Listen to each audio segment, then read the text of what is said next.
¿Tú has oído esa metáfora de los cangrejos y por qué no necesitan una tapa? Totalmente, de uno va al otro hacia abajo. Eso es España. Perdonando la similitud, pero es una especie de maltrato psicológico que poco a poco va calando en tu mente desde niño. Y que si piensas lo suficientemente grande, ya los demás se van a encargar de tirarte hacia debajo. Si todos durante un mes recibieran su sueldo completo, vieran lo que de verdad les quitan de la nómina y se lo entregaran al gobierno, al día siguiente las calles de España arderían. El peor error financiero, comprarse una casa y vivir en ella. ¿Por qué? Te estás tomando una decisión financiera sin tener absolutamente ni idea del mercado inmobiliario y te estás metiendo en una deuda de 300.000 o de 400.000 sin haber comprado primero otras propiedades para tú más o menos ya saber si eso está bien. ¿Qué tal si no dependo de que un gobierno que me está hoy prometiendo que el día de mañana me va a pagar una pensión? Es la estafa piramidal más grande que ha existido y existirá, porque la gente cree que el gobierno te lo está guardando como si fuera un cerdito para que el día de mañana van a romper el cerdito y te lo van a empezar a dar a ti, pero eso no es así.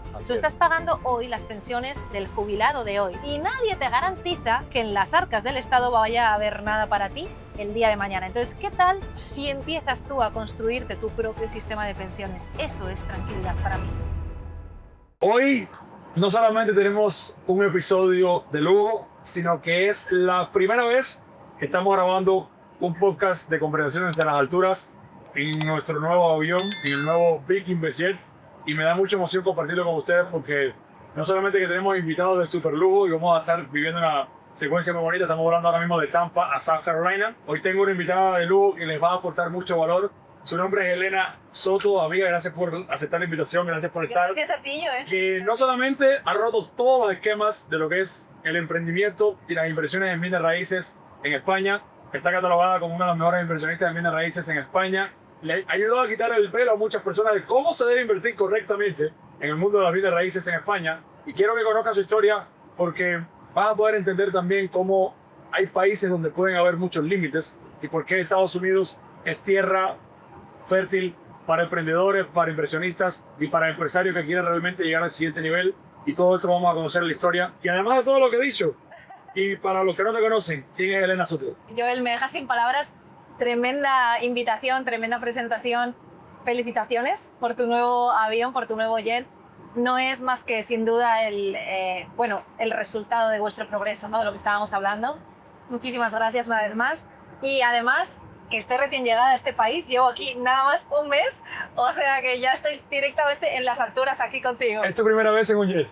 Es mi primera vez. Bueno, la primera vez fue hace un ratico que volamos de Miami a Tampa en el avión pequeño. Directamente, en cuestión de minutos, ya subí de nivel y ahora estamos aquí en tremendo avión. Qué bueno. Un salto cuántico. Un salto cuántico. Es una experiencia muy bonita. Creo que es la primera, bueno, si nunca te había montado un jet, mucho menos un podcast en un jet. No, ya es como todo. ¿Qué te parece este formato? Bueno, mi cabeza está a punto de explotar ahora mismo, pero bueno, me parece un formato muy diferente, muy disruptivo y lo importante al final es aportar valor a la comunidad. El entorno es otra inspiración adicional para tu contenido, pero vamos allá. Lo dijiste claro, aportar valor, pero fíjate que algo que me gusta mucho de este formato que surgió en tantas giras que hago por Estados Unidos y por el mundo, de aprovechar este tiempo, que muchas veces vamos a tener conversaciones que son de muy alto valor porque se recuperan planes extraordinarios, y aprovechar ese tiempo realmente para que las conversaciones que se tienen sean, además que ser de altura, que le aporten valor a otras personas. Justo. Entonces, te agradezco por estar, gracias, y quiero comenzar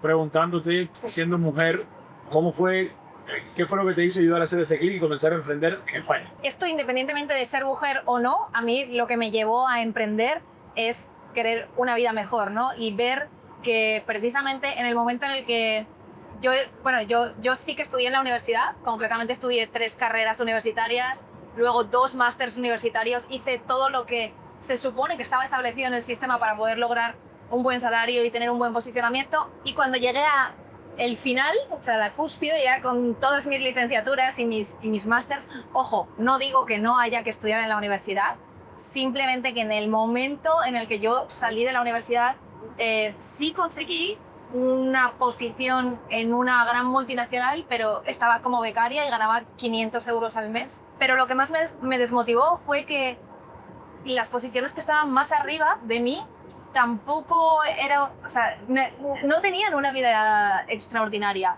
Entonces ahí supe que al menos el cumplir órdenes, ir a un lugar y entregar mi vida completa o un tercio de nuestra vida, ¿no? Prácticamente 8 horas al día para una empresa a cambio de un salario era lo más parecido a lo que yo llamo la esclavitud moderna y que eso definitivamente no era para mí. Precisamente por eso, acabas de dar el perfecto ejemplo de para qué nos preparan en la escuela, Sí. que es para ser empleados, para ir a la universidad, tener un título universitario para que sea aquí en la vida, para tener una carrera laboral por 40 años, para jubilarte a los 65. 100%. También nos vende la historia de confórmate con lo que tienes, etc. Entonces, teniendo claro que ese fue el panorama que te tocó vivir en tus inicios, ¿de dónde nace esta mentalidad emprendedora? ¿Qué te hizo a ti hacer ese clic de decir, ok, me gradué en la universidad, pero esto no era lo que yo pensaba que iba a ser el camino de mi vida? Como te decía, realmente yo me encantaría decirte que siempre soñé con ser empresaria, pero fue la necesidad la que me llevó a tomar el primer impulso de emprender. La necesidad. La necesidad, sí, 100%. El decir, con 500 euros no puedo vivir todavía, sigo dependiendo de que mis padres, que con tanto esfuerzo habían pagado mi carrera, encima todavía tenía que pedirles 200 o 300 euros más al mes para poder alcanzar al final del mes. Y aún así, desde mi punto de vista, yo decía, yo lo he hecho todo bien, es decir, lo que dice el sistema, no he estudiado una carrera ni 2, he estudiado 3 al mismo tiempo y aún así, esto es todo lo que me puede ofrecer el sistema. Obviamente, si hubiera continuado por ese camino, seguramente habría encontrado un empleo mejor pagado, pero estábamos en plena crisis financiera. Cuando yo salí a la universidad era 2011 y bueno, al final dije, ok, no es el momento en estos momentos, pero voy a adquirir la suficiente experiencia empresarial para después lanzarme a emprender. Y el que era mi proyecto de fin de carrera, lo desempolvé y Wow. lo lancé como mi primer proyecto empresarial, que ¿Cuál fue era? una startup tecnológica. ¿Cómo fue? Cuéntame de eso, Inés. ¿Por qué era el proyecto de fin de carrera? Teníamos que presentarlo no de manera obligatoria, pero bueno, sumaba juntos dentro de tu carrera y era una red social de moda y belleza. Una red social de moda, moda, y belleza. exactamente. ¿Cómo se llamaba? Madaish. Madaish. Exacto, Madaish. Iba a ser el proyecto de fin de carrera y se convirtió en tu primer proyecto de Se vida. convirtió en mi primer proyecto de vida y en mi empresa durante 8 años. Wow, sea, háblame de esos inicios. ¿Cómo fue? Al final, bueno, con 25 años me lancé a emprender. Creé este proyecto y de la nada, realmente, y al principio, por hacerte un poco la historia corta, porque al principio todos los comienzos de un emprendedor que no tienes contactos, no tienes dinero, lo único que tienes es un sueño de que esa idea de negocio puede llegar muy lejos. En aquel momento las redes sociales pues estaban ya por supuesto muy fuertes, pero por ejemplo Instagram no estaba tan fuerte como está a día de hoy y empezaban a surgir las redes sociales temáticas, es decir, las redes sociales de deportistas, las de mamás. Y entonces, bueno, yo creé una red social temática que era de moda y belleza. Al principio nadie me compraba la idea, tuve que pedir un préstamo personal y arriesgarme yo sin tener patrimonio y sin tener nada y sin saber cómo lo iba a poder pagar para poder crear un prototipo de esa empresa. Con ese prototipo pude convencer a inversionistas expertos de que ese proyecto podía llegar lejos. Y entonces empecé a captar financiación externa. Al final captamos más de 3,5 millones de euros, llegué a montar un equipo muy grande, la verdad es que de los mejores inversionistas de España invirtieron en el proyecto y en cuestión de 2 años nos convertimos en la red social de moda y belleza más grande del mercado latino. Wow. Fue muy bueno, salíamos en prensa, ganábamos premios. Por eso yo creo que a día de hoy, que el rubro es totalmente diferente y es inversión en bienes raíces, yo digo, salvando las distancias, por supuesto, me parece como más sencillo, por supuesto, el mercado y hacer las cuentas que crear un algoritmo nuevo, inexistente y convencer a gente de que algo que no existe puede llegar a funcionar, ¿no? Fue tremendo. Y esto es muy poderoso porque muchas personas allá afuera hoy pueden estar con una idea, con un sueño en su mente 100%. y con más dudas que realmente los agobian. Y yo mi siguiente pregunta, comenzaste desde muy joven. Sí, con 25 años. Y en ese momento, cuando tenías esa idea y que te lanzas, ¿qué sentiste en ese momento? ¿Miedo, emoción, Sí. duda? Aparte de miedo, por supuesto, y tenía constantemente el síndrome del impostor, a pesar de que ahora yo en retrospectiva miro y la vida me dice una y otra vez, si lo estabas logrando, no voy a lograr levantar esta ronda de financiación, y al final lo lograba. Fíjate que siempre, durante muchos años, por eso lo más importante yo creo en el cambio y en el éxito es el cambio de mentalidad. Yo no puedo decir que yo nací y ya con 25 años tenía la mentalidad adecuada para emprender. Lo que sí es cierto es que tuve la gran suerte de criarme con lo que yo llamo la versión femenina de Tony Robbins, que fue mi madre. ¡Wow! ¡Wow! ¿Tú sabes lo importante que es para un niño, desde niño, le estén educando constantemente con las creencias de tú puedes, venga, si sacas un 9,5, vete a por el 10, vete a por más, si puedes estudiar 2 carreras, ¿por qué no 3? Entonces mi madre siempre fue ese motor para Te mí. incentivó a más, te empujó a más. Me incentivó a más y lamentablemente la perdí cuando yo tenía 23 años, Wow. pero fue creo que es un regalo haberla tenido como madre, porque eso fue lo que forjó mi autoestima para después, como hemos dicho muchas veces, sin saber cómo, simplemente tomar el camino, tomar la acción y decir, sé que por el camino voy a encontrar el cómo, pero ahora mismo solamente tengo el objetivo y la meta lo suficientemente grande como para retarme y levantarme del sofá. ¿Cuál fue la lección de vida más grande que tu madre te enseñó? Nada es imposible. O sea, y yo creo que también lo que yo llevo por bandera, que es siempre es mejor pedir perdón que pedir permiso. O sea, yo abro la puerta y luego pregunto si se puede pasar, pero no al revés. Y así se abren muchas puertas. Hay muchas personas allá afuera que prefieren pedir permiso a pedir perdón. Y creo que yo conecto 100% con lo que acabas de decir. Es mejor pedir perdón que pedir permiso. Son las típicas personas que se pasan la vida, y ahí viene esta pregunta. ¿Qué opinas de esas personas siendo tu graduado? Yo no tengo un título universitario. A mí muchas veces me dijeron que yo no iba a ser nadie en la vida porque no tenía un título universitario. ¿Ya ves?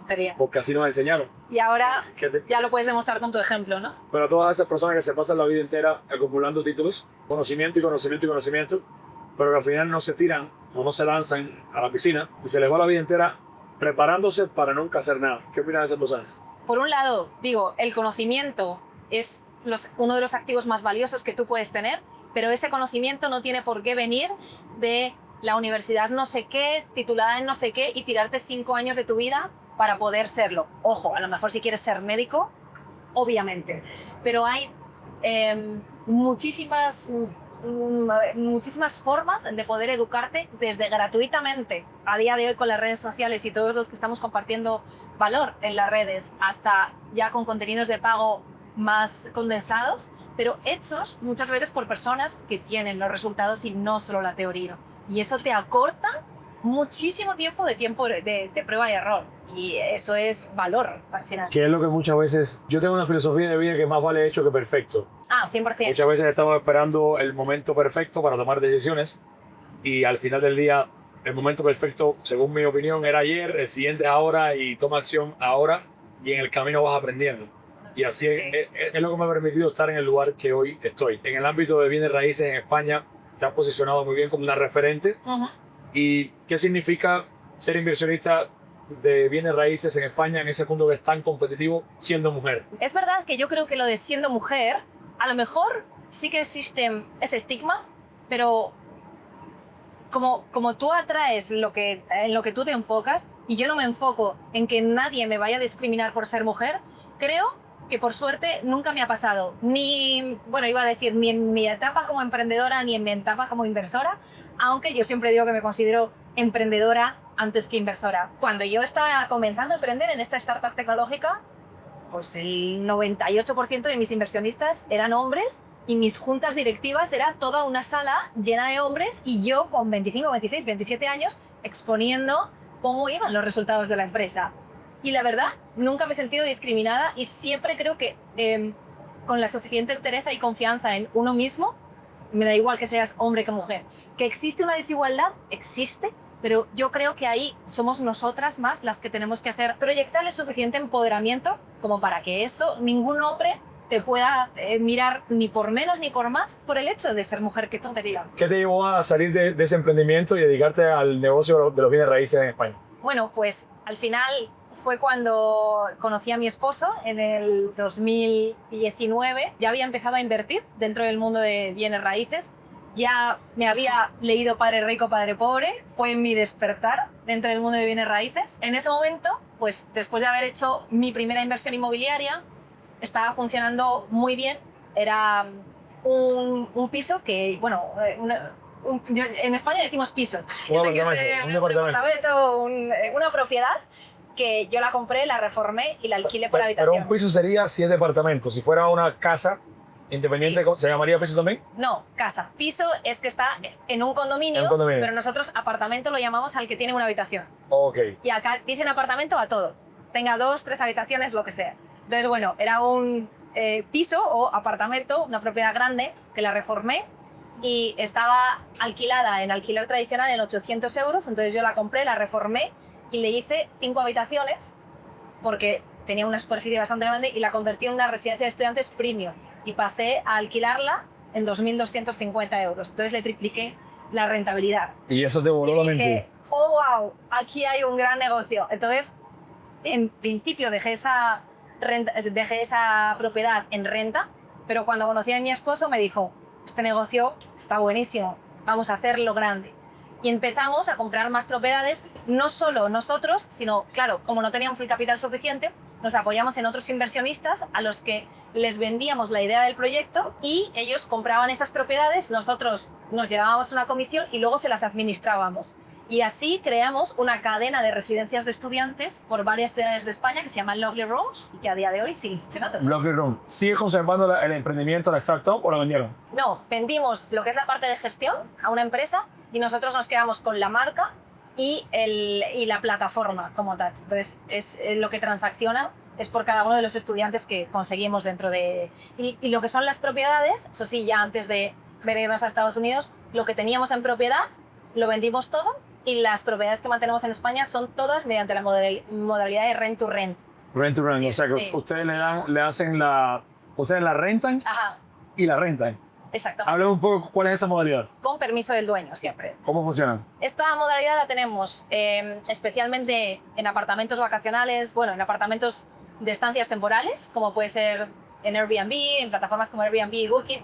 Y esto es una creencia también que mucha gente tiene, que tienes que ser el dueño de la propiedad para poder tener el negocio. Y eso no es así, es perfectamente legal. Hay mucha gente que cree que es ilegal subalquilar una propiedad y no. De hecho, las cadenas hoteleras lo han hecho así toda la vida. Alquilan un edificio y lo reforman y luego explotan las habitaciones. No son dueños de los edificios. Asimismo, es como nosotros hemos ido expandiendo nuestra cartera de propiedades con permiso del dueño. Alquilamos un edificio o alquilamos un apartamento grande, lo subalquilamos y le hacemos la reforma primero de los apartamentos y luego lo subalquilamos. en ¿Cuántas Airbnb. propiedades tienen ahora en ese programa? En 25 propiedades. ¿Y te sale mejor rentarlas que comprarlas? Me sale mejor, la rentabilidad es mayor, pero es una elección de vida. Queda fuera de la mesa la apreciación de la propiedad. Tú no te vas a llevar la apreciación, es un puro negocio de cash flow. En España también se vive ese techo de cristal de que, por ejemplo, las inversiones solamente son para hombres y no para mujeres. Sí que yo creo que si tú eres mujer y sales al mercado pensando que eso te va a pasar a ti y que te vas a tener un techo de cristal, muy probablemente te lo encuentres. Pero yo salí, no sé si es que salgo ya directamente con la mentalidad de que yo no me lo voy a encontrar, pero o no me lo encuentro, o si lo hay, desde luego mi mente no lo ve. Así que por eso sigo mi camino. Y me da igual que haya un hombre o hay una mujer delante, yo simplemente tengo un objetivo, vamos a negociar, tú sales ganando, yo también, y vamos adelante. ¿Y qué más da, no? Si eres hombre o mujer. ¿Cuál ha sido para ti el mayor freno de mano a la hora de hacer negocios en España? Aunque la mayoría de personas van a creer que son los impuestos, que lo son, pero es la mentalidad ¿La mentalidad de quién? de la gente de alrededor. ¿Tú has oído esa metáfora de los cangrejos y por qué no necesitan una tapa? Totalmente, los de que uno va al otro hacia abajo. Eso es España. El sistema está tan bien pensado y es como una especie de, perdonando la similitud, pero es una especie de maltrato psicológico que poco a poco va calando en tu mente desde niño. Y que si piensas lo suficientemente grande, ya los demás se van a encargar de tirarte hacia debajo. El gobierno no tiene que hacer nada, a pesar de que sí que te van a poner una carga impositiva grande a partir de cierto límite, pero ya es el resto y el miedo a no encajar lo que a ti te va a llevar a o no progresar o saber que si progresas, un poco lo que nos pasó a mi esposo y a mí, el precio a pagar es que vas a acabar encapsulándote cada vez más hasta simplemente ser él y yo hablando en casa y con poquitas personas podías hablar de algo tan bonito como es el emprendimiento, que te va bien. Allí si te va mal o si te quejas del jefe, de tu esposo, entonces eres bien aceptado y tienes tema de conversación en los cafés del sábado por la tarde. Si te va bien y vas a ir a un café a decir que te va bien, es mejor que te vayas a tu casa. O sea, en España está mal visto pensar en abundancia, está mal visto aspirar a más. Súper mal visto, sí, 100%. ¿Por qué? Es tan de mentalidad y tan de dentro que ya uno nunca sabe si viene de arriba un plan maléfico planificado para que todos queramos ser parte del sistema y alimentemos a ese engranaje donde a todo el mundo le acaba pareciendo bien que te quiten un 50 o un 60% de impuestos. Nadie dice nada y además el pueblo español es muy manso. No se rebelan, no dicen nada. Y esto en gran parte es porque la gran parte de la carga impositiva la llevan los empresarios, aunque los empleados están pagando una gran parte de su salario, pero no lo saben. Simplemente el empresario es quien paga por ellos, pero sería ideal, o sea, las calles arderían si todos durante un mes recibieran su sueldo completo, vieran lo que de verdad les quitan de la nómina y se lo entregaran al gobierno. Al día siguiente las calles de España arderían. ¿Y por qué no pasa eso? Pues porque no interesa, no interesa. Es mejor que lo pague el empresario y al empresario sí que le tienen hasta aquí y además con muchísimos miedos y son una minoría a controlar. Pero cada vez más los empresarios lo están haciendo ver más al gobierno. Conozco de casos de empresarios que cuando le vienen a pedir un aumento le dicen, es que yo te lo daría, pero es que yo te aumento te lo estoy pagando porque yo te pago a ti esto, pero por ti tengo que pagarle al gobierno. Claro. Y cada vez se está creando más esa conciencia. Se crea Pero la que no me conciencia. sorprendería que en algún momento explote esa olla de Sí, presión. se crea la conciencia, pero solamente es 5 minutos lo que dura. Yo lo he vivido como empresaria. Salen de tu despacho después de que se lo has explicado y se les olvida porque no se lo quitan de la cuenta realmente. Eso es lo que duele. Claro. Al final el empresario te está diciendo eso y hay muchos que a lo mejor hasta desconfían. Sí, este tío me está diciendo que paga no sé cuánto, pero no es verdad. No, es verdad. Mire tu nómina. Sería ideal que se lo ingresaran 100% y luego págalo. Quiero hacerte una pregunta que honestamente para mí va a ser de las preferidas del podcast. Ya sabes que soy inversionista en la bolsa de valores y cuando Yoli, que preparó todo para tener este podcast, y yo te sigo hace mucho tiempo en las redes, te admiro un montón, eres inspiración para muchas mujeres y hombres también porque realmente eres el verdadero ejemplo de que sí se puede. ¿ya? Sí se puede. Pero has dicho muchas veces públicamente que el peor error que puede cometer una persona es comprarse, que sería el peor error financiero, comprarse una casa y vivir en ella.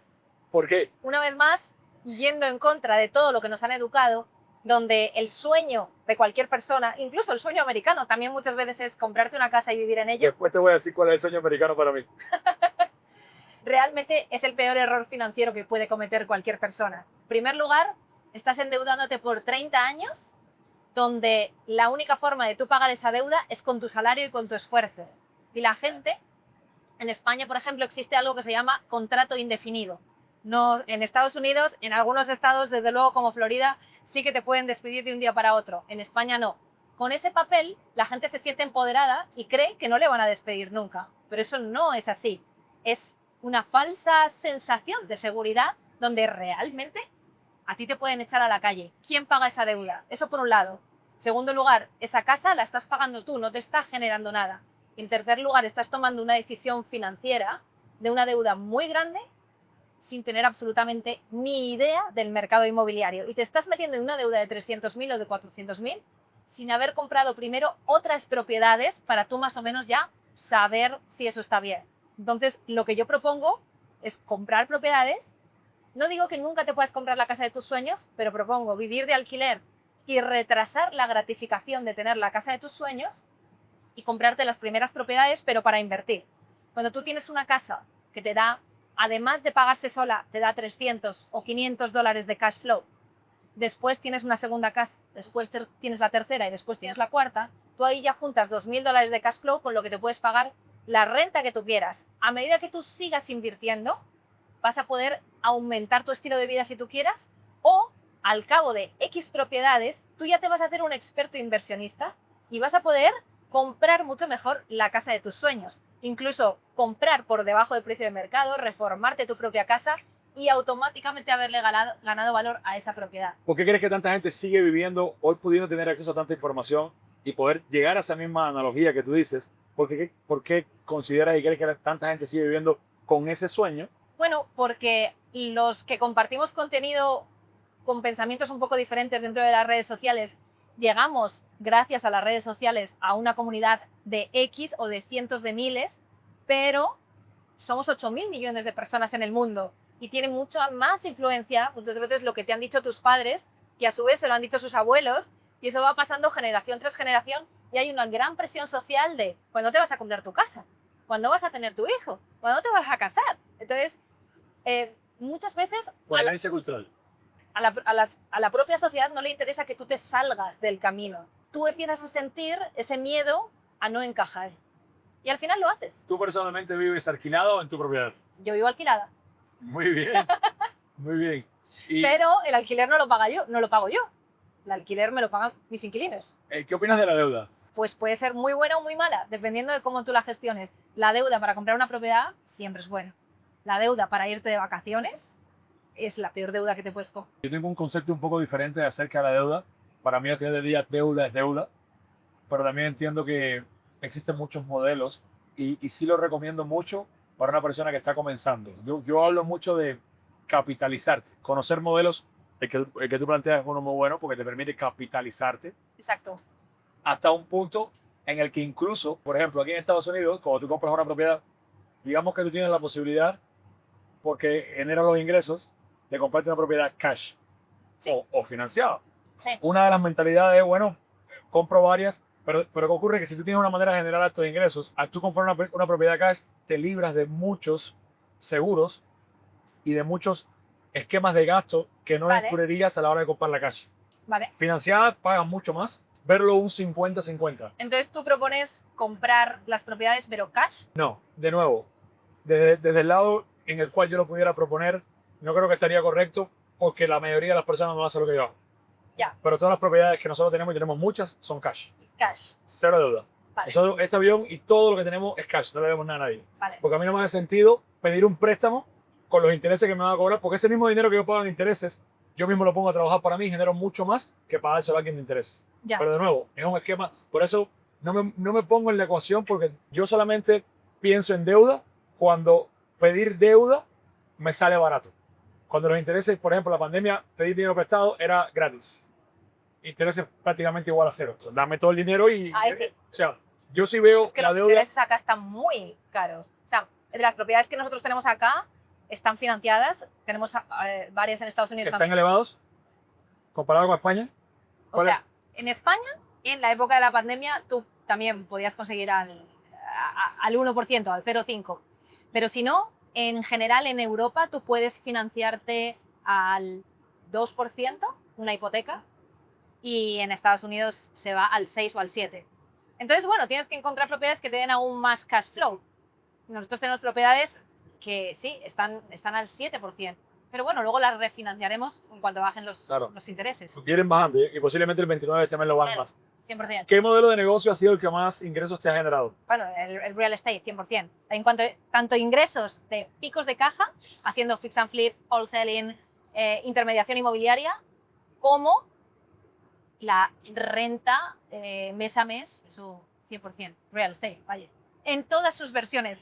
Me cuesta elegir un solo modelo. ¿Qué diferencia hoy puedes ver entre las personas que no dan el salto y que le tienen miedo a emprender y las que sí lo hacen? La mayoría de las veces yo creo que es la mentalidad de creer si lo van a lograr o no lo van a lograr, pero al final yo creo que los que acabamos rompiendo esa barrera mental, acabamos haciéndolo a pesar del miedo y sin tener ninguna garantía de que lo vas a lograr. Y de hecho, no lo logras muchas veces hasta que lo logras. Es que no hay más. ¿Qué opinas de las personas que promueven la especulación a la hora de inflar los precios de las propiedades y demás? La especulación inmobiliaria obviamente es un término negativo, con una connotación negativa. Y muchas veces a los inversionistas inmobiliarios se nos ha acusado de que somos los responsables de problemas como la gentrificación que se está viviendo en todas las ciudades.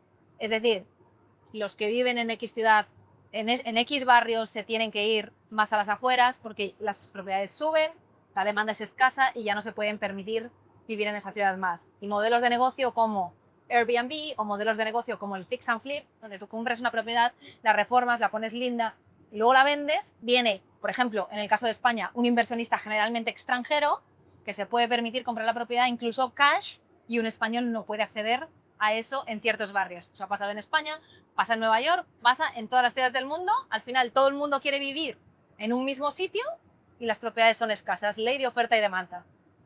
Pero eso la culpa no lo tienen las personas que trabajan dentro del mundo de bienes raíces. Entonces yo creo que la especulación en sí es mala, pero el comprar propiedades o hacer un negocio inmobiliario aportando un valor que resuelve una necesidad, porque si se alquilan los Airbnbs es porque ha cambiado la manera de viajar de todos, no solamente de los inversionistas. O sea, el inversionista o el emprendedor hace el negocio porque existe la necesidad y la gente ahora demanda viajar de otra manera. Tú ya quieres ir con tus hijos al mismo apartamento, tener tu cocina, ya no te quieres ir a un hotel y además lo quieres hacer en el centro de la ciudad. Por eso existe Airbnb. Claro. Eso funciona bien, es un negocio de billones de dólares. ¿Qué tanto ha sido un freno de mano del gobierno de España para los emprendedores en España? No facilitan mucho las cosas, desde luego, pero yo siempre he oído de compañeros y amigos cubanos que lo llaman como el rebusque. Bueno, pues en España hay algo parecido, que no es que sea el rebusque, sino que es la manera en la que la gente al final encuentra la manera de hacer las cosas. Pero, literalmente, si tú haces las cosas todo perfecto del derecho, tardas muchísimo en pedir licencias, las cosas no son fáciles y wow. Al final también a muchas personas, ¿no?, le quitan las ganas de progresar, que luego dicen, ¿y por qué sigues haciendo esto? ¿O por qué sigues siendo autónomo si tanto se quejan? Bueno, es que no es tan fácil. ¿Por qué tantas personas, incluyéndote a ti, que hoy eres vecino en Miami, tantas personas que le empieza a ir también en España, deciden emigrar y se van de España? Yo creo que, de hecho, un amigo mío me decía, wow, os está yendo bien ya en Estados Unidos. Nosotros comenzamos a invertir y a comprar propiedades en Estados Unidos desde el año pasado. Y me decía un amigo mío, yo pensaba que para que te fuera bien en Estados Unidos tenías que ser Einstein. Y le digo, ¿al revés? ¿Al revés? Es que cuando tú eres capaz de triunfar en un clima hostil, con todo en contra, tú llegas a este país y yo dije, madre mía, aquí no hay que inventar. Ya está todo hecho. Hablo con mi contador y me dice, la estructura es así, creas un holding, luego haces esto es deducible, esto también. O sea, todo son facilidades. Hay créditos para todo si quieres apalancarte en deuda buena. Todo son facilidades. Y en el caso de España, al final, no lo están facilitando y cuando tú llegas a cierto nivel, que esa era tu pregunta, tienes dos opciones, ¿no? O seguir peleándola sabiendo que a partir de ahí el gobierno se va a llevar el 50%, o bien cambiar. Nosotros tomamos una decisión de cambiar de país no solamente por un tema impositivo, ni mucho menos, sino por un tema de cambio de mentalidad y de poder rodearte de personas, sí, de expansión, sí. Es que, y simplemente, llevo un mes aquí y ahora pienso mucho más grande que como estaba en España. Y eso que ya, por suerte, nos iba muy bien. Y fíjate que teníamos a toda la familia diciéndonos, pero ¿para qué os vais a ir? Mira dónde vivís, mira cómo estáis fenomenal, todos va súper. Nos apetece el cambio de experiencia, simplemente. Qué bien. ¿Cuál ha sido el error financiero más grande que has cometido y qué aprendiste de él? Podría llamarlo errores, pero realmente es que yo no tengo una historia de un quiebre y de repente aquí me quedé quebrada o aquí no. O sea, no sé, puedo hablar de la primera propiedad que compré donde simplemente, por suerte, no perdí dinero, pero tampoco gané. Simplemente perdí mucho tiempo y es que, bueno, en España hay hay una posibilidad, lamentablemente, donde los inquilinos se pueden quedar sin pagarte en tu casa y luego también está el tema de los ocupas. Los ocupas son personas que simplemente pueden entrar en tu casa sin ningún contrato. Dan una patada a una puerta y entran dentro de tu propiedad. Lamentablemente la ley les ampara. Entonces, a raíz de ahí existe un negocio donde hay inversionistas que compran viviendas que están ocupadas y esas viviendas generalmente pertenecen al banco. Entonces tú te encargas luego de sacar a ese ocupa y generalmente ese ocupa te pide dinero para poder salir, te extorsiona.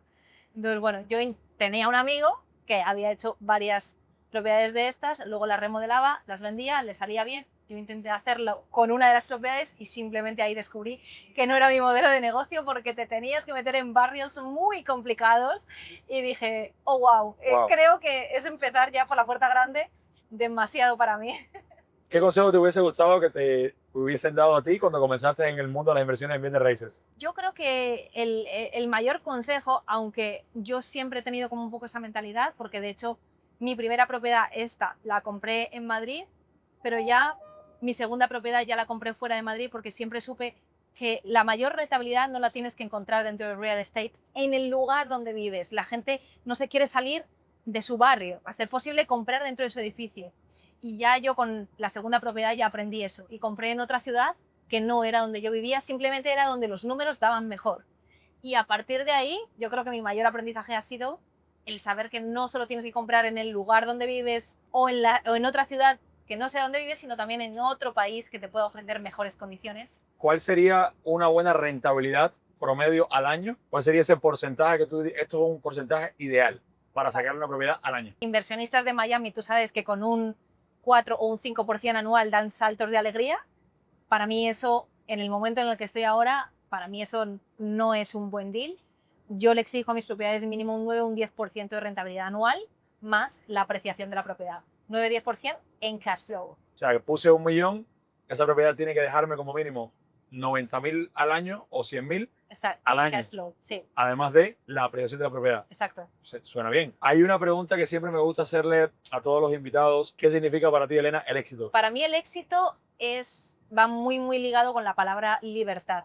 Fíjate que yo no vengo de Cuba, ni tampoco de un régimen o de un lugar donde haya sentido esa represión tan grande, pero sí que el tener la libertad de poder estar aquí hoy contigo sin tener que pedirle permiso a un jefe o sin tener que, no sé, mover 200.000 reuniones para mí, el ser dueña de mi tiempo es algo muy significativo en cuanto al éxito. Y luego, por supuesto, exactamente lo mismo, la libertad en el más amplio sentido de la palabra, la libertad de elegir con quién quieres pasar tus horas, por ejemplo, con tu pareja, el saber que tú estás libremente y esa persona está libremente contigo, el que tú estás invirtiendo tu tiempo y tu dinero en todo aquello que tú decides hacer y que al final estás siendo y construyendo tu vida en tus propios términos.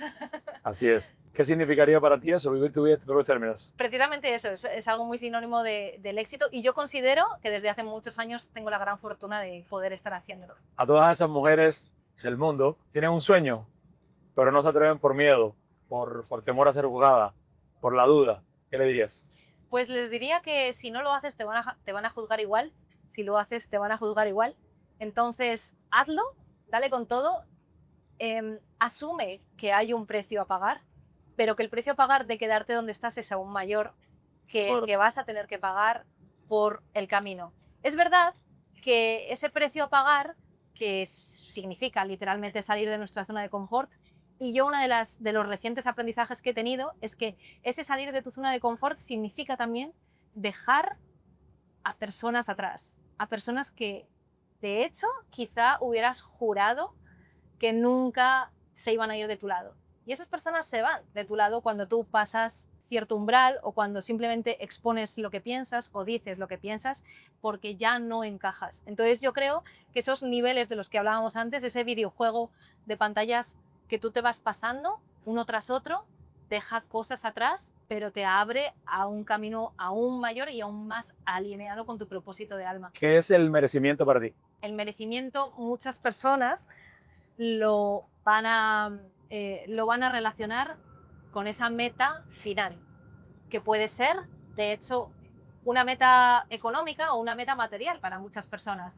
Pero el merecimiento al final es parte de todo el camino. Es decir, eso no es más que el resultado de lo que tú te has merecido. Tú te mereces, tu esposa y tú os merecéis estar hoy aquí. Y eso es simplemente la materialización final de un recorrido muy largo. Eso es el merecimiento. La consecuencia de... Ajá. ¿Cómo te gustaría ser recordada cuando ya no estés? Sinceramente me gustaría haber tenido, por eso hago lo que hago también en redes sociales, porque los que tenemos éxito con nuestras inversiones o con nuestros negocios nos lo podríamos quedar para nosotros, pero la verdad es que si hay un mínimo porcentaje de personas que se pueden impactar con mi historia y que gracias a eso, de hecho, recibo mensajes todos los días súper bonitos dentro de mis redes sociales, tengo la suerte de tener una comunidad súper bonita y de mujeres también que, bueno, que me siguen, me admiran y me dicen que gracias a este consejo que tú diste yo cambié esto y esto y esto. No solamente mujeres, también muchísimos hombres. Mi comunidad, la verdad, es bastante dividida. Así que sí, yo creo que ese sería el impacto que me gustaría dejar en el mundo. ¿Qué opinas de las inversiones en la bolsa de valores? Bueno, me encanta, estoy deseando aprender, no tengo ni idea. A día de hoy, 10 de octubre del 2025, me considero una absoluta ignorante dentro de la bolsa de valores, pero espero muy pronto estar triunfando. Habiendo entrevistado y pudiendo ver esos KPIs que me mencionabas de rentabilidad al año de lo que decías de propiedades, te puedo decir con mucha humildad que vas a romper muchos techos mentales. 100%, estoy convencida. Y te vas a dar cuenta que un 10% es algo que incluso en activo, que es lo mismo comprar una propiedad, a veces lo puedes lograr hasta en 2 o 3 días o en un día incluso. Ya, wow. No, es como pasar de un año a un día. Sí. Pero bueno, ya lo vas a vivir por ti mismo. Públicamente en las televisoras en Madrid te han acusado de la especulación inmobiliaria. ¿Cómo te lo has tomado? ¿Qué ha significado para ti? Sí, bueno, esto causó bastante boom dentro de los medios de comunicación. La eurodiputada Irene Montero es una política bastante reconocida en España, que es, bueno, la representante del partido Podemos, que es lo que sería extrema izquierda en España. Comunismo, socialismo. Comunismo. Como dicen mi amado hermano y amigo Ismael Cala, una mierda disfrazada de porquería. Bueno, sí, algo así. Entonces, bueno, ella pues expuso públicamente mis vídeos, se hicieron muy virales dentro de sus redes sociales y ella básicamente decía que lo que yo hacía era la definición de la especulación. Entonces, bueno, me tiró una avalancha de hate que se hicieron virales también muchos tweets y recibí amenazas de muerte, salimos en televisión, en fin, pasó de todo, pero como siempre, ninguna prensa es mala. Así que es verdad que yo al final lo que le hice fue una videorespuesta pública a la cual ella me volvió a contestar. Y en fin, así, esto trae las redes sociales, estuvo bien, pero lo que ella acusa, bueno, simplemente a mí porque lo expongo públicamente, pero básicamente lo que dice es que lo que hacemos los inversores inmobiliarios, a pesar de que arriesgamos nuestro capital, a pesar de que estamos verdaderamente aportando un valor y de que el mercado está respondiendo a eso, pues que es un abuso de la mayoría de familias que no se están pudiendo permitir eso.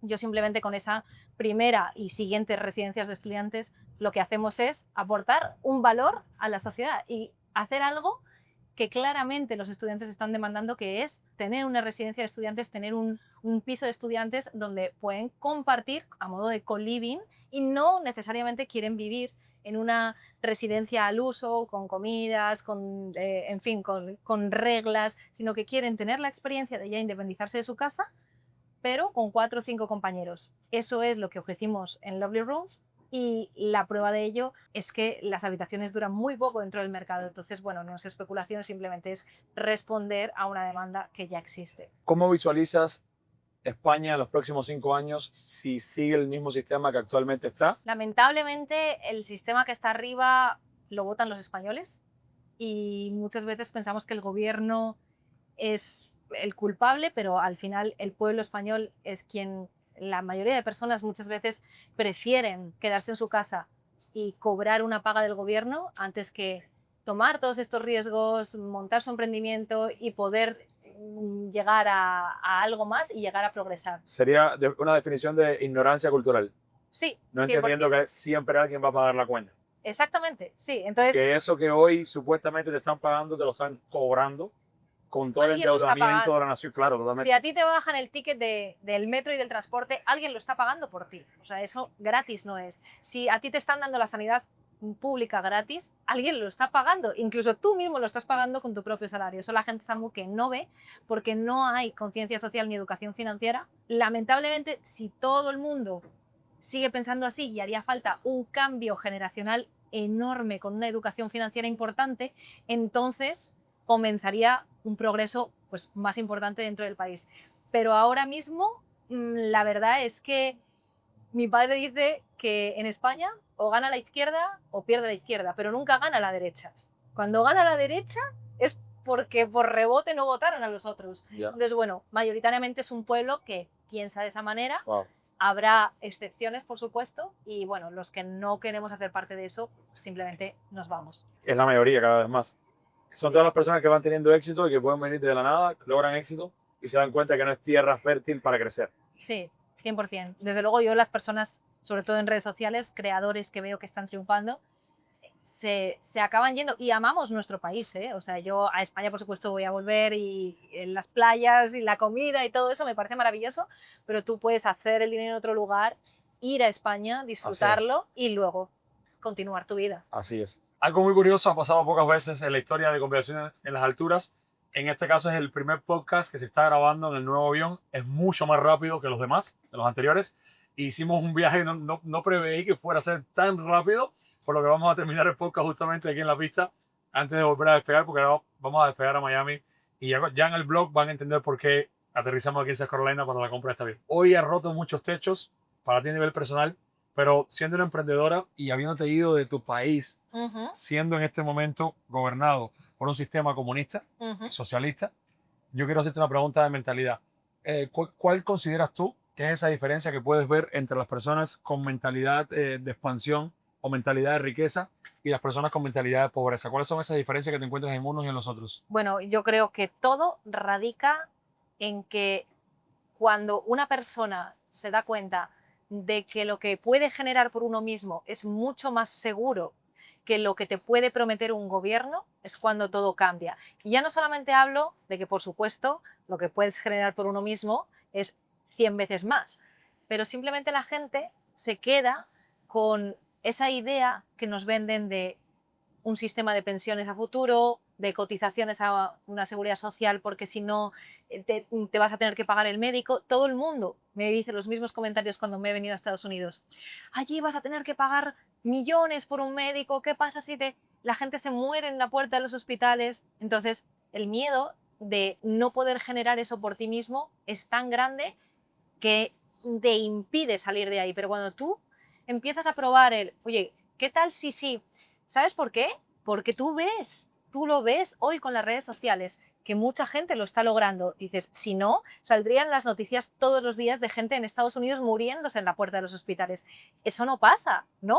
Entonces, igual esa gente no está tan loca. Yo no digo que Estados Unidos sea perfecto o que España no lo sea. Ningún país tiene un sistema 100% perfecto, pero simplemente es el salir de que papá Estado me mantenga a ¿qué tal si yo creo mi sistema de pensiones el día de mañana? ¿Qué tal si no dependo de que un gobierno que me está hoy prometiendo que el día de mañana me va a pagar una pensión, que además eso no está escrito en la Constitución ni es por ley, simplemente tú estás aportando hoy, porque es el sistema de pensiones, es la estafa piramidal más grande que ha existido y existirá, porque la gente cree que tú estás metiendo en una hucha y que el gobierno te lo está guardando como si fuera un cerdito para que el día de mañana van a romper el cerdito y te lo van a empezar a dar a ti, pero eso no es así. Tú estás pagando hoy las pensiones del jubilado de hoy y nadie te garantiza que en las arcas del Estado vaya a haber nada para ti el día de mañana. Entonces, ¿qué tal si empiezas tú a construirte tu propio sistema de pensiones? Eso es tranquilidad para mí. Así es. Estoy 100% de acuerdo contigo, pero de nuevo, aquí hay un punto que también muchas veces se utiliza como excusa y es creo que posiblemente el mayor freno de mano que cualquier ser humano puede tener cuando no aprende a tomar responsabilidad total sobre lo que sucede en su vida.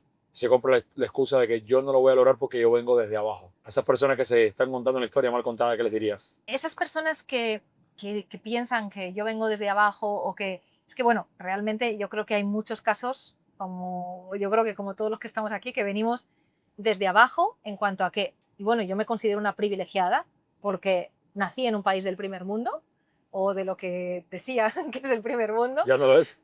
Ahora tengo mis dudas, pero bueno, cuando yo nací, sí, teníamos una buena economía en España. No tengo ningún trauma de mi infancia. Mis padres me pudieron pagar una educación y a partir de ahí ya yo tuve que volar sola. No me dieron un colchón de, bueno, aquí tienes tus primeros $100.000 para arrancar tu negocio. No, no fue así, pero sí que me considero una privilegiada porque pues no nací en África, por ejemplo, ni tuve que hacer una travesía para atravesar y venir a Europa o como todo lo que hemos estado hablando. Entonces, partiendo de esa base y que cada uno nace con unas cartas, a partir de ahí, claro que tienes que romper una serie de techos mentales para poder llegar a ese 1%, porque es un 1% de la población, ¿no?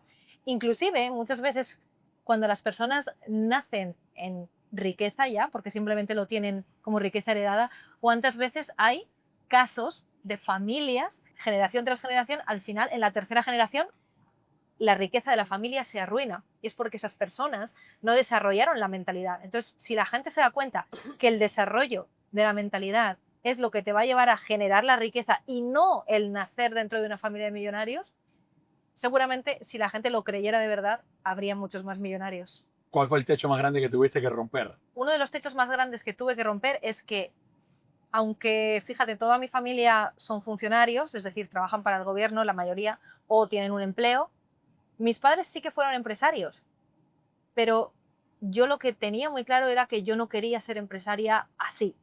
Yo admiro todo lo que ellos construyeron, admiro a mis padres, pero la forma de emprender de mis padres nos llevó a tener, bueno, un buen estilo de vida a mis hermanas y a mí, pero a cambio de mucho sacrificio. De esto, tener una empresa es equivalente a no tener vacaciones, no tener vida, y eso era una creencia que estaba muy arraigada. Yo al principio rechazaba el emprendimiento, no quería ser emprendedora, no quería ser empresaria porque pensaba que iba a significar todo eso. Entonces, cuando al final yo pude construir el emprendimiento a mi propio estilo y saber que podía crear negocios y sistemas que trabajasen por mí sin tener yo que ser una esclava de mi propio negocio, entonces ahí es cuando amé el emprendimiento. Sí. Y todo el sacrificio que hice durante los primeros años, de los primeros 15 años de mi vida como empresaria, me han llevado al punto en el que estoy hoy, donde ahora mis negocios trabajan para mí, mi dinero trabaja para mí, pero eso se construye también a lo largo de los años. Y en esa travesía, en esa transición, mucha gente abandona, cuando realmente estás cada vez más cerca de conseguirlo. A un metro del oro, aprendiendo la lección. Exactamente. En un libro que muchas personas abandonan, a un metro del oro. A un metro del oro Esto es cuando la gente, de descubrirlo. la gente ¿Tú abandona. consideras que es el mayor error que comete la mayoría de las personas al comenzar a invertir? Fiarse de lo que dice el cuñado. Fiarse de lo que dice el cuñado. Exactamente. No inviertas ahí porque es que me han dicho que no. Es que las propiedades en tal sitio. Oí que te has asesorado, has hecho tus números.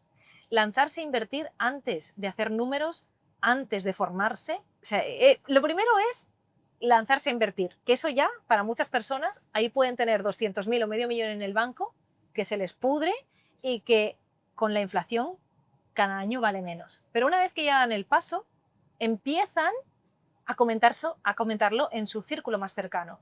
Entonces, o tu cuñado te dice que tienes que invertir en tal barrio porque ha escuchado que fulanita de tal le fue bien, o al revés, o tu cuñado te dice, déjate estas tonterías, con la que está cayendo, cómo vas a invertir ahora. Entonces al final también se te quitan las ganas. Yo emprendí en silencio e invertí en silencio, y eso es lo que le recomiendo a todo el mundo. El primer año yo no dije nada de lo que estaba haciendo, porque con todo el amor del mundo, todo mi círculo cercano me iba a querer quitar esa idea de la cabeza.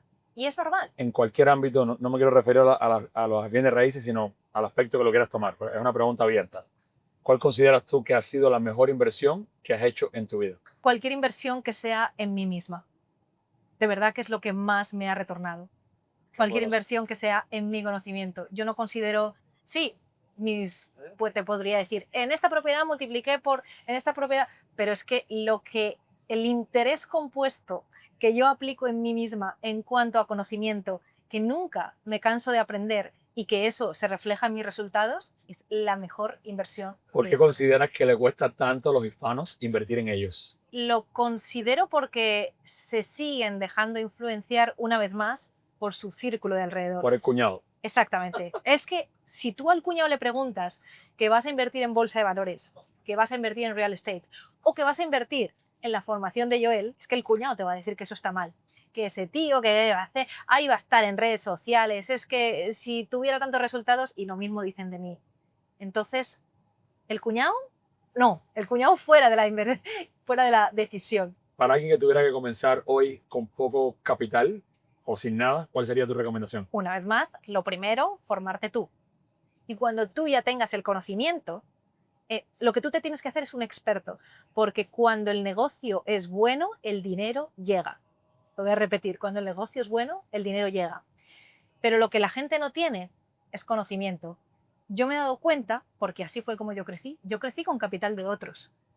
En mi negocio de real estate nosotros tenemos un fondo de inversión que se llama Big Capital, donde nuestros inversionistas ponen un ticket de $100.000 en adelante y nosotros les damos una rentabilidad a tipo fijo. Lo que hay es dinero en el mundo cuando tú tienes buenos negocios. Pero si yo no me hubiera hecho una experta en encontrar esos deals, esas propiedades que generan esa rentabilidad, entonces no tendría una cola de inversores que todos los años quieren invertir conmigo. Claro. Y que además están felices y que cuando ya reciben su primera rentabilidad, ¿qué es lo que hacen? Poner más. Ampliar más. Claro. Y luego llamar a su amigo y al otro. Porque hay mucha gente que ya está generando dinero con sus negocios y que no sabe qué hacer con ello. Y lo que necesitan son gente que les ayude a vehiculizar ese negocio. Claro. Entonces, cuando tú partes de cero sin capital, lo que tienes que hacer es primero convertirte en un experto en el área que tú quieras hacer, en el negocio que tú quieras hacer o en la inversión que tú quieras hacer. Y cuando tú ya sepas absolutamente todo de eso, el capital te va a llegar. Pero tú al principio vas a hacer tu dinero con el capital de otros. Claro. Pero tú no puedes coger capital de otros si tú no sabes cómo rendir cuentas del Claro. capital de otros. Muy poderoso lo que dices, porque realmente existen muchos esquemas para emprender, muchos esquemas para lograrlo, pero creo que para muchas personas existen muchas más excusas que ganas de lograrlo. Mira, mi primera propiedad, el 80% me lo iba a financiar el banco, pero yo no tenía ni para el 20%, no tenía para la entrada.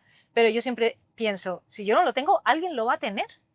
Yo era ya tan buena en el negocio de alquiler por habitaciones a estudiantes sin tener siquiera una sola propiedad que yo estaba muy clara con mis números. Y cuando vi ese deal dije, aquí es.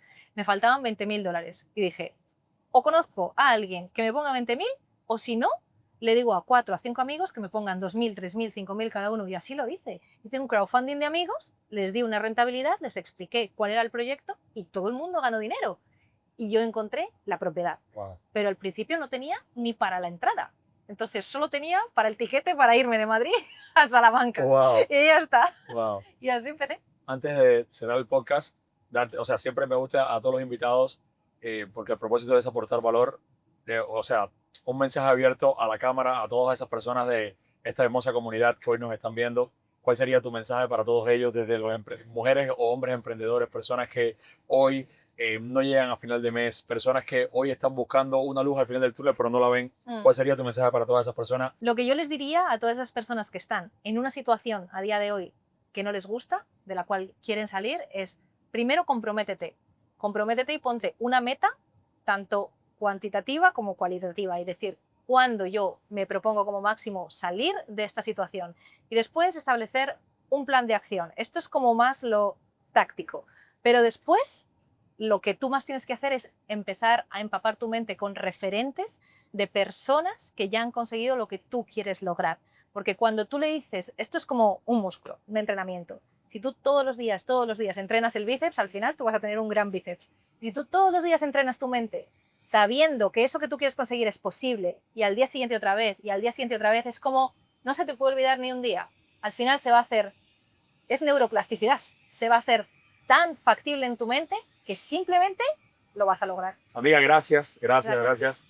Sería un privilegio tenerte en conversaciones alturas en este primer podcast y espero que haya una segunda parte porque sé que va a generar muchos El comentarios. próximo en mi jet. Hecho está. El próximo en tu jet. Que así sea. Quiero darte las gracias de todo corazón. Espero tenerte nuevamente por acá. Y como siempre les digo, familia hermosa, ninguna transformación está completa hasta que se comparte y subo algo en este episodio que te aportó valor, que te ayudó a hacer ese clic. Compártelo con alguien más que también le pueda servir estas recomendaciones de la gran Elena que tanto te sirvieron a ti. Siempre la invitación, si lo deseas, si no, no. Si todavía no formas parte de esta hermosa comunidad, posiblemente no te vuelvan a aparecer estos podcasts. Así que si no los has hecho aún, te invito a suscribirte al canal y nos vemos en un próximo episodio. Chao, chao, bye, bendiciones. Bye.